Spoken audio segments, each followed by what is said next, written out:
Не так давно для Nintendo Switch вышла коллекция Ezio Auditore, то есть Assassin's Creed 2, Brotherhood и Revelations в составе одного сборника. Глобально ничего нового этот сборник не предлагает. К тому же в таком составе эти игры выходили и на большие консоли прошлого поколения. Но, например, на плойке я особо не уделял внимания этому релизу. То есть классно, что имеется возможность поиграть в старенькие игры на актуальном на тот момент железе, но как бы на этом все. А вот Switch я использую как второстепенную консоль, то есть поиграть где-то в дороге или в постели перед сном. И там что-то знакомое, что-то уже давно пройденное мне заходит на ура. Правда, Ubisoft как-то странно выпускают свои игры на Switch. Сначала вышла 4-я часть вместе с Rogue, затем 3-ка, и вот, наконец, спустя годы вышел сборник про Ezio. Глядишь, через пару лет и первую часть выкатят. Короче, какая-то история Бенджамина Баттона, игры выходят в обратном порядке, ну да ладно. В общем, скачал я эту трилогию, чисто посмотреть, как игры выглядят в портативе, и чтобы были на тот случай, если куда-то полечу или поеду. Запустил на пару минут, а потом как понял, что играю уже почти 3 часа.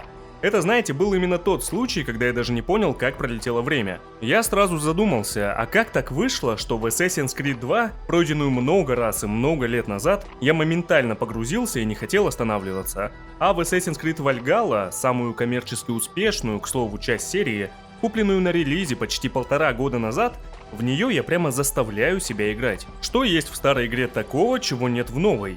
Можно подумать о ностальгии, но в плане видеоигр со мной это обычно не работает.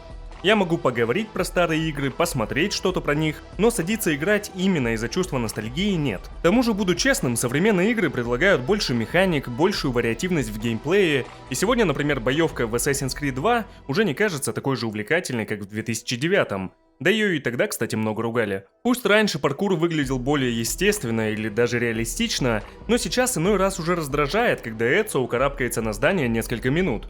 Очевидно, даже разработчики в какой-то момент поняли это, и во многих местах стали появляться тросы, на которых персонаж взлетает почти моментально. Конечно, глупо спорить о том, что современные игры серии буквально удобнее. При этом они становятся все красивее и красивее, масштабнее, на ту же Вальгаллу просто приятно смотреть.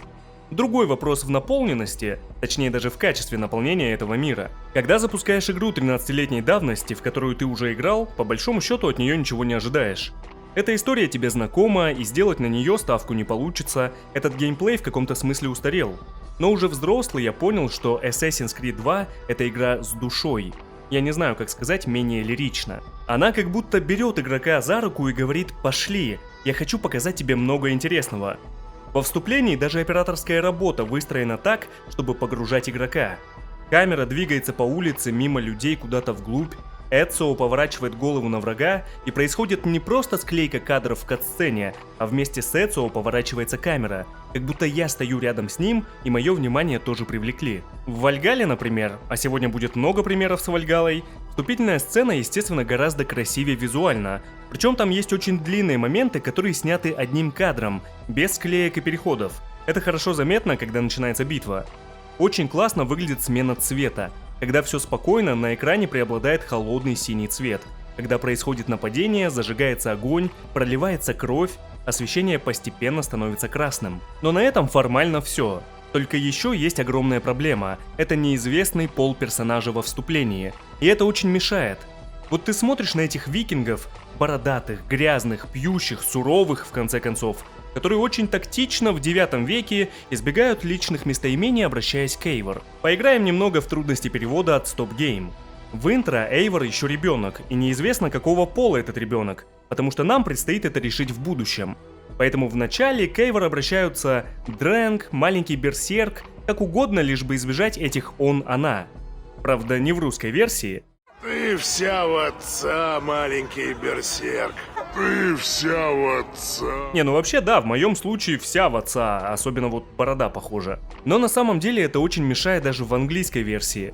Ты слушаешь, как они общаются, обходят эти слова, местоимения, и авторы классно справились. Я, конечно, понимаю, почему и для чего это делается, без проблем вообще. Но надо же как-то не в ущерб атмосфере. Вот смотришь на шикарную тяжелую сцену, когда на Эйвор нападает волк, и в голове мелкий диссонанс. Думаешь, бедный пацан. No! То есть, бедная девочка. No, God! Бедняга Эйвор, держись. И когда после таких моментов запускаешь Assassin's Creed 2, то становится как-то просто.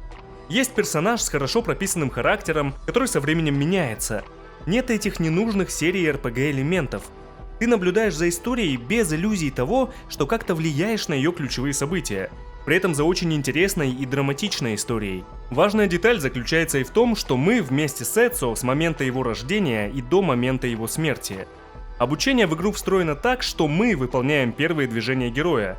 Вместе с его братом проходим по улицам еще незнакомого игроку города и знакомимся с нововведениями в серии, вроде лекаря. Нам представляют коллектаблс в виде перьев, и это обосновывают сюжетом. Собирать их просит младший брат, а затем Эцио продолжает в память о нем.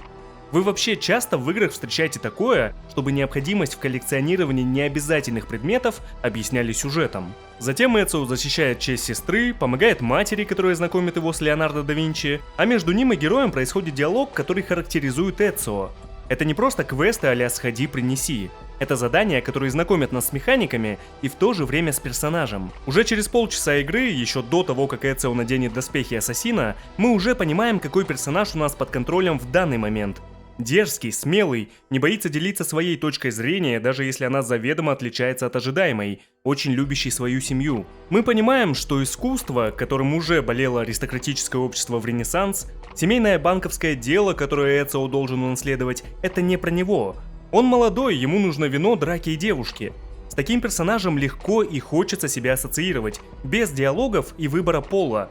Он не плоский, но понятный. К тому же существует мини-сериал «Наследие», который немного приоткрывает историю противостояния Аудиторе, Медичи и Борджиа. Сюжет самой игры интересен и понятен даже без наследия, но если посмотреть и его, то становится ясно, что Медичи не просто так лояльны к Эцио. Уберто Альберти не в один момент взял и предал Аудиторе. Даже сцена первой встречи Эцио и Родриго Борджиа в игре обретает больше смысла. Родриго знает, что Эцио из семьи Аудиторе, и он смотрит на него снисходительно, зная, что завтра его семья умрет. Даже сейчас у меня по коже пробегают мурашки от сцены казни Джованни, Федерико и Петруччо. Понимание того, что Эцио наблюдает из толпы и ждет, когда Уберто предоставит доказательства, способные защитить его отца и братьев. Но этого не происходит. Это не то чтобы какая-то гениальная сцена или сюжетный ход, но ничего подобного, способного вызвать такие же эмоции, со времен Unity так и не показали. Я отлично помню момент, когда Хейтем Кенуэй в третьей части посвящает Чарльза в тамплиеры. Просто взрыв эмоций. Думаю, кто-то догадывался, что Хейтем тамплиер, но сцена все равно работает. Это очень мощный пролог. Я помню, как Эдвард Кенуэй впервые встречает свою дочь, когда он морально прощается со всеми погибшими, и игрок понимает, что это уже не тот распиздяй, который был в начале. Персонаж вырос. Это очень мощный эпилог. Где хоть что-то подобное в современной трилогии? Где правильно расставленные триггеры эмоций? А ведь кроме персонажей прошлого есть персонажи настоящего. Дезмонд Майлз, на мой взгляд, не самый интересный перс в истории видеоигр. Но опять же, вместе с нами он из бармена, который не понимает, что происходит, превращается в героя, который жертвует жизнью. А до тех пор он меняется, постепенно принимает ответственность, которая возложена насильно, решает конфликт со своим отцом, ну, по крайней мере, пытается. Когда Дезмонд убивает Люси, неважно по какой причине, важно, что чувствуется какая-то боль. Этого не хочет ни персонаж, ни игрок по большей части. Это Люси, которая была с нами с начала пути. Когда Лейла убивает Викторию в Assassin's Creed Odyssey, это цирк. Нет ни внятной причины, ни тяжелых последствий. Это сюжетное убийство ради драмы, но за ней ничего не стоит. Я не знаю, кто такая Виктория, мне плевать, есть она или нет ее, потому что она присутствовала в истории номинально. Сценаристы, наверное, выращивали ее с той целью, чтобы убить. У них с Лейлой, помимо работы, очевидно, были романтические отношения. И по идее, она должна была сломаться морально, но Лейла только пожаловалась Алитее, сказала, что не хотела этого, и вообще это была не она. А потом убийство ни в чем не виноватого человека, которого ты вроде как любишь и который твой друг, ну разве что упоминается. Я читал письмо Лейлы в Assassin's Creed Valhalla, где она признается семье Виктории, что это она убила ее, и это просто какая-то условность. Как будто авторы понимали, что должны как-то упомянуть об этом, и сделали это очень лениво. Хотя в любом случае плевать, Виктория не тот персонаж, за которого хочется и получается переживать. Лично я ее не знаю. Может, кто-то воспринимает ее иначе? Возможно, я один обращаю внимание на то, что в последних играх частицы Эдема, Ису, их технологии стали чем-то обычным. Яблоко Эдема в первой, второй, даже третьей частях было абсолютной силой, артефактом, который старались заполучить все с простой целью – власть, если прямо. Взаимодействие с Ису было чем-то непостижимым для персонажей.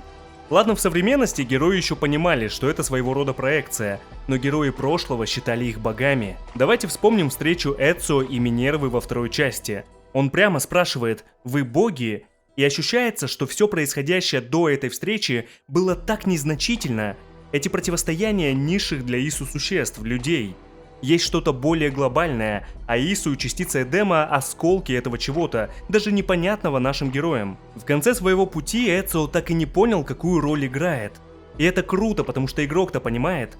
Эцио знает про Дезмонда, знает, что они те, кто может разговаривать через века, но так и не понимает, откуда этот дар и в чем была его собственная роль. Дезмонд? Он говорит со мной? Я уже слышал твое имя, Дезмонд. Это было давно. И теперь оно застряло в памяти, словно картинка из сна. Я не знаю, где ты сейчас и как ты можешь слышать меня, но знаю, что ты слушаешь. Я прожил жизнь как смог, не зная, какова цель, но стремясь к ней, словно мотылек, летящий на огонь. И лишь сейчас я открыл эту странную правду. Я лишь гонец с посланием, смысл которого мне не ясен. Кто мы, имеющий дар передавать друг другу наши истории? Говори через века. Может, ты найдешь ответы на все мои вопросы. Может, именно благодаря тебе наши жертвы окажутся не напрасными. Итак, слушай. Это взаимодействие прошлой цивилизации с прошлым и настоящим человечества придает масштаб истории. Обращение Эцио к Дезмонду стало по-настоящему эпичным финалом. Но ощущение того, что Ису и частицы — это что-то за пределами понимания персонажей, остается на месте, а это важно для серии. Какое взаимодействие с прошлым и будущим есть в современных играх? Нарезка трейлеров в Odyssey или Лейла, разговаривающая с костями Эйвор? Смотрите, сейчас будет странно сказано, но мне очень понравилась Assassin's Creed Odyssey. Это хорошая, красивая игра. Я очень ждал выхода DLC и прошел их с удовольствием. Вообще нравится вся эта древнегреческая и римская тема. Но меня так раздражало, когда мне напоминали, что я играю в Assassin's Creed, когда показывали капризных Ису, с которыми в моем случае Алексиос, но вообще Кассандра, была на «ты» и решала какие-то проблемы, участвовала в их конфликтах. Просто парой сцен с Ису стряхнули весь налет чего-то недостижимого и высшего. Обычные истерички, которые выше человека, разве что ростом. Но я утрирую. Когда Кассандра встречается с Лейлой в настоящем, это должен был быть не менее эпичный момент, чем обращение Эцио к Дезмонду, но оказалось просто неинтересно. Причем в их диалоге еще звучит противоречивая фраза. Кассандра говорит, что копьем убивала тех, кого даже Геродот не сможет описать. То есть имеются в виду не люди, битвы с циклопами и минотаврами, но их ведь не происходило на самом деле. Ну да ладно. И вот Кассандра, конечно, в брючном костюме умирает, так и не сменив прическу за 1000 лет. А я сижу и думаю, что, мать вашу, происходит? Мы черт знает сколько гоняемся за этой зубочисткой, а Кассандра приходит и просто отдает ее. А где эпик? Где эмоции? Ой, хуйня. Конечно, я говорю обо всем этом очень поверхностно, но там особо и копать некуда, да и к тому же цель у видео другая. Наигравшись в это все, сейчас я вернулся ко второй части и ее продолжениям, и понял, что все просрали.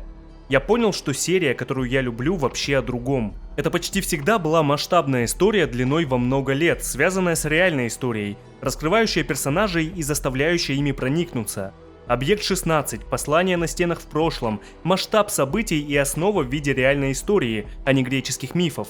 Развивающиеся герои и внятные цели с мотивами – это был Assassin's Creed. Если что, я помню про Шея Кормака и его конфликт с Ахиллесом. Современные игры прекрасны сами по себе, как минимум хороши, но им нужен еще один подзаголовок. И пора прекратить оставлять в них отсылки к Assassin's Creed. Старые игры уже не так весело играются на фоне новых, это и логично, но там чувствуется интерес со стороны авторов и желание заинтересовать игрока. А теперь чувствуются фан-сервисы подражания другим успешным играм. Я ни в коем случае не обвиняю их в желании заработать, видеоигры это бизнес в первую очередь. Но фанаты уже не говорят, а кричат о том, что Assassin's Creed нужно переосмыслить, продолжить развивать, но в другом направлении. Потому что поиграв во вторую часть, я понял, что сегодня в этих играх нет почти ничего из того, за что я полюбил серию. Не прощаюсь.